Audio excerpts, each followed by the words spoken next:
ಭಗವದ್ಗೀತೆಯಲ್ಲಿ ಕೃಷ್ಣ ಹೇಳ್ಬಿಟ್ಟಿದ್ದಾನೆ, ನಿನ್ನ ಕೆಲಸ ನೀನ್ ಮಾಡು, ಫಲ ನನಗ್ ಬಿಡು ಅಂತ. ನನಗೆ ಸಿಕ್ಕಾಪಟ್ಟೆ ಕನ್ಫ್ಯೂಷನ್ ಈ ಡೈಲಾಗ್ ಬಗ್ಗೆ.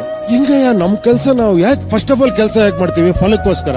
ಕೆಲಸ ನೀನ್ ಮಾಡು, ಫಲ ನನಗ್ ಬಿಡು ಅಂತ ಅವನಲ್ಲ, ಇದು ಹೆಂಗಿದು ಅಂತ. ಆಮೇಲೆ ಅದ್ರ ಬಗ್ಗೆ ಡೀಪ್ ಆಗಿ ಯೋಚನೆ ಮಾಡಿ ಹೆಂಗ ಅನ್ನಿಸ್ತು ಅಂದ್ರೆ ಫಲ ಇಲ್ದೇನೆ ಕೆಲಸ ಯಾರು ಮಾಡಕ್ ಸಾಧ್ಯ ಇಲ್ಲ ಅಂತ ನನ್ನ ಮೈಂಡ್ ಸೆಟ್ ಆಗೋಗ್ಬಿಟ್ಟಿತ್ತು. ಆಮೇಲೆ ಬರ್ತಾ ಬರ್ತಾ ಬರ್ತಾ ಏನ್ ಹೇಳಿ, ಗಾಡ್ ಮೇಲ್ಗಡೆ ಇನ್ನೊಂದು ತೋರಿಸ್ತಾರೆ, ಇನ್ನೊಂದು ಪಿಕ್ಚರ್.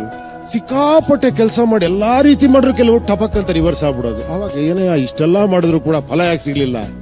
ಆಮೇಲೆ ಅರ್ಥ ಆಯ್ತು, ಅಂದ್ರೆ ಫಲಾಪೇಕ್ಷೆ ಇದ್ದು ಕೆಲಸ ಮಾಡಿದಾಗ ಅದು ರಿವರ್ಸ್ ಹೊಡೆಯೋ ಚಾನ್ಸ್ ಇದೆ. ಫಲಾಪೇಕ್ಷೆ ಇಲ್ದೇನೆ ಕೆಲಸ ಮಾಡಿದಾಗ ಎಂಜಾಯ್ ಮಾಡಿ ಕೆಲಸ ಮಾಡ್ತೀವಿ, ಅದೇ ಅಲ್ವಾ ಫಲ. ಅಂದ್ರೆ ಏನಂದ್ರೆ ನಾವ್ ಯಾವಳು ಹ್ಯಾಪಿನೆಸ್ ನ ಪೋಸ್ಟ್ ಪೋನ್ ಮಾಡ್ಬಿಡ್ತೀವಿ. ಏನಂದ್ರೆ ನನಗೆ ಈ ಸಿನಿಮಾ ಹಿಟ್ ಆದ್ಮೇಲೆ ನಾನು ಹ್ಯಾಪಿ, ಇದು 100 days ಹೋದ್ರೆ ನಾನು ಹ್ಯಾಪಿ. ಅಂದ್ರೆ ಮಾಡ್ತಿರುವಾಗ ನಾವು ಹ್ಯಾಪಿಯಾಗಿ ಇರಲ್ವಾ?